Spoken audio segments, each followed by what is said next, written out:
Проект «Белкамур» стал второй по величине финансовой сделкой. Компания подписала соглашение о намерениях с Евразийским банком развития на общую сумму 278 миллиардов рублей.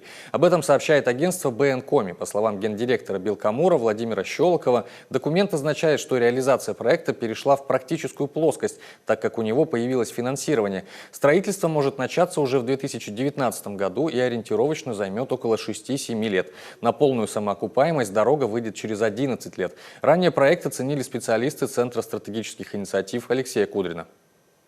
Оценка, которая проведена Центром стратегических разработок, показывает, что проект он не просто выгоден для государства. Это, не побоюсь этого слова сказать, это прорыв.